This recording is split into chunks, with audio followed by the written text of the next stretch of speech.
আমাদের প্রত্যেকের জীবনেই কিছু না কিছু গল্প থাকে, আর সেই গল্পের মধ্যে কিছু গল্প থাকে ভালোবাসার, আর কিছু গল্প থাকে ভালো লাগার, কিছু গল্প স্বপ্নের, আবার কিছু গল্প থাকে দুঃস্বপ্নের, কিছু গল্প বেঁচে থাকার, আবার কিছু নিজেকে শেষ করে দেওয়ার।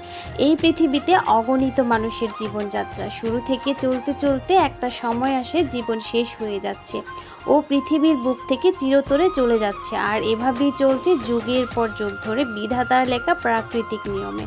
একটা মানুষ যদি তার জীবনের প্রতিটা সময়, প্রতিটা মুহূর্ত খণ্ড খণ্ড করে জীবনের গল্প সাজিয়ে লেখার ইচ্ছে করে, তাহলে কয়টা গল্প হতে পারে ও কতদিন সময় লাগতে পারে এই গল্প লিখতে? আমার মনে হয় না এটা কখনো সম্ভব, কারণ একটা মানুষের ছোট জীবনে অনেক রকমের ঘটনা ঘটে থাকে, কিছু হাসির, কিছু দুঃখের, কিছু ভয়ঙ্কর, কিছু কষ্টের, আবার কিছু আনন্দের। এটাই মানুষের জীবন। প্রতিটি মানুষেরই সব কিছুর মধ্যে দিয়ে জীবনকে অতিবাহিত করতে হয়। পৃথিবীতে বেঁচে থাকা মানুষের মধ্যে কেউ বলতে পারবে না আমি সব সময় একই রকমভাবে সময় কাটাই, আবার কেউ এটাও বলতে পারবে না আমি আমার জীবনে শুধু সুখে কিংবা দুঃখে দিন কাটাই। কিছু মানুষ খারাপ, কিছু সময় ভালো, এভাবে চলছে এবং এভাবেই চলবে মানুষের জীবন। আর অবশ্যই দুঃখ আছে বলেই সুখের এত মর্যাদা, আবার অপরদিকে সুখ আছে বলেই দুঃখ এতটা কষ্টের। যেমন দিন আছে বলে রাত এত অন্ধকার, তেমনি রাত আছে বলেই দিন এত আলোকিত।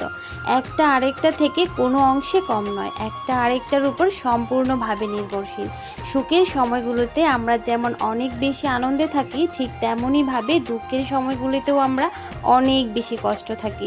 সুখকে যেমন খুব ভালোবেসে আপন করে নিয়ে দিন পার করি, দুঃখকে ঠিক তেমনইভাবে পর করে দিনের পর দিন আমরা বেঁচে থাকি। সুখের সময়গুলোতে আমরা যেমন অনেক বেশি আনন্দে থাকি ও সুন্দর কিছু মুহূর্ত কাটাই, ঠিক তেমনই খারাপ দিনগুলোতে কষ্ট না পেয়ে নিজেকে শক্ত করা অনেক বেশি প্রয়োজন।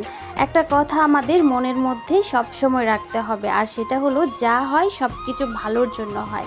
আর এটা যদি আপনি না মানতে পারেন, তাহলে আপনার জীবনে কখনো কোনো দিনও সুখ আসবে না। আপনার জীবনে দুঃখ নেমে আসলে আপনি হতাশ হবেন না, কারণ এটা সাময়িক সময়ের জন্য, দীর্ঘ সময়ের জন্য না। আর অবশ্যই আপনার এই দুঃখের পর আপনি এতটা আনন্দিত হবেন কিংবা সুখী হবেন যা আপনি পূর্বেও ছিলেন না। তাই আমি আমার ব্যক্তিগতভাবে নিজের অভিজ্ঞতা থেকে বলবো, কখনো নিজেকে ছোট ভাববেন না।